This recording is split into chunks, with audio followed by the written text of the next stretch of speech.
headphones or a new book, have you ever stopped to think about how it actually got to you? Because it's not just a simple delivery. Oh no, it is an incredible global journey, a hidden world of logistics that we're about to pull the curtain back on. So let's take those brand new sneakers you just unboxed. The story of how they were made is one thing, but the story of how they traveled to you, that's a whole different kind of adventure.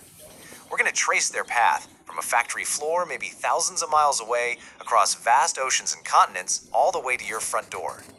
And look, it might seem like magic, but it's not. It's something even more impressive. A massive, perfectly coordinated system that our source material calls international marketing logistics. It's basically the invisible circulatory system of our global economy. And by the end of this, you're going to understand exactly how it all works. So where does a journey across the world begin? Well, you might think it's on a giant container ship or a cargo plane, right? But nope, it actually starts with a much shorter but absolutely vital first step on the ground. This is what's known as the first mile. This first step is called inland transport, and it's the very first link in the entire chain. We're talking about the trip from the factory to the port or airport where the real long-haul travel kicks off. It sounds simple, but think about it. If this one step fails, the entire global journey grinds to a halt before it even begins. And for this first leg, you've got a few tools in the toolbox. You need flexibility to get to a remote factory. A truck is your best bet. You're moving a massive amount of stuff across the country? Well, you're probably going to use a train. Each one has its own unique advantage, and the right choice really depends on the what, where, and when. But here's the real secret to modern logistics. These days, you rarely just use one. The cleverest way to do it is with something called multimodal transport. This is basically the art of combining different vehicles like trucks and trains into one smooth, efficient trip, all managed under a single contract. So, for our sneakers, it might look something like this. They get loaded onto a truck right at the factory. That truck drives them to a rail yard where they're shifted onto a freight train for the long cross-country part. And finally, that train pulls into the seaport. 3 different modes, all part of one seamless first mile. And this brings us to the fundamental trade-off in pretty much all of logistics: speed versus cost. It's a constant battle. You need something delivered tomorrow? Sure, you can fly it, but you are going to pay a hefty price for that speed. But if you can wait a few weeks, well, putting it on a boat is dramatically cheaper. Every single shipping decision comes down to a negotiation between the calendar and the wallet. All right, so our sneakers have made it to the port, but they don't just get whisked straight onto a ship. First, they need to make a little pit stop. They need a temporary home, and that's where the modern warehouse comes in. And you can just get that image of a dusty old storage shed right out of your head. Today's warehouses are these incredibly dynamic hubs of activity. I mean, goods are constantly flowing in and out, getting sorted, combined, checked, and repackaged.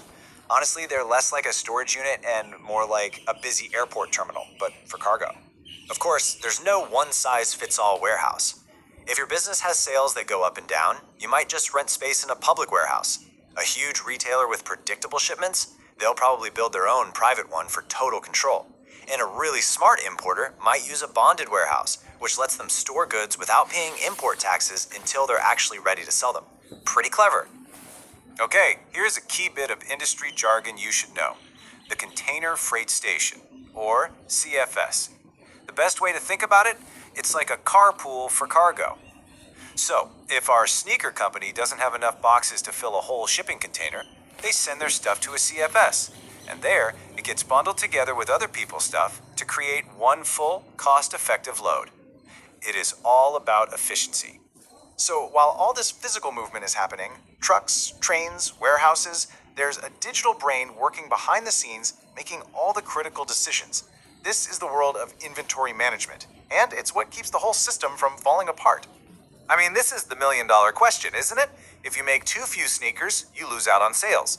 But if you make too many, you're just burning cash on products that are sitting in a warehouse. Finding that perfect balance is the art and science of managing your inventory. At its core, inventory is just your stock of goods. But from a financial perspective, it's really just cash tied up on a shelf. So the ultimate goal is to hit this perfect sweet spot where you have just enough product to keep all your customers happy without wasting a single dollar on stock that's just collecting dust. Now, here's where it gets tricky. Not every item in that warehouse has the same value. A company might have thousands of super cheap items, like shoelaces, but only a few hundred really expensive items, like those limited edition sneakers. To deal with this, logisticians use a really clever method called ABC analysis. It's basically the 80-20 rule in action. Your A items, those pricey sneakers, are the small number of products that make up most of your inventory's value. So you watch them like a hawk. Your C items, the cheap shoelaces, are the exact opposite. You have tons of them, but they aren't worth much, so you can be a bit more relaxed. It's all about focusing your energy where it matters most.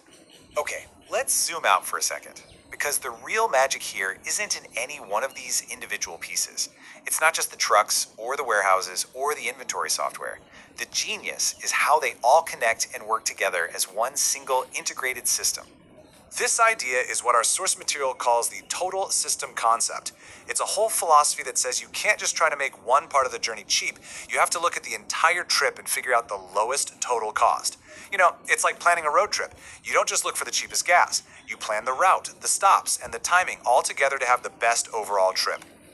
This quote from the source material really just nails it. The key word in there is synergy. It means you can't just fix one part by itself. You have to make every single piece, transport, warehousing, inventory, work together in perfect harmony. When you do that, you create a system that's way more efficient than just the sum of its parts. And this right here is the key insight. Sometimes the cheapest overall option means you actually have to spend more on one specific step. For example, you might pay for super expensive air freight because doing so lets you save an absolute fortune on warehousing costs. It's this constant, complex balancing act, all to find that one single, most efficient path for the whole journey. So from that very first mile on a truck, to a pit stop in a smart warehouse, and across the vastness of the ocean, the journey of our stuff is this incredible logistical ballet. It's a system that doesn't just connect a factory to your front door. In a way, it connects all of us. And that leaves us with one final, really important question. We've seen how beautifully this whole system is designed to work. But what happens when just one link in that chain breaks? A big storm, a canal gets blocked, a global pandemic. It's a powerful reminder of just how vital, and maybe just how fragile, this amazing global system truly is. Thanks for exploring it with me.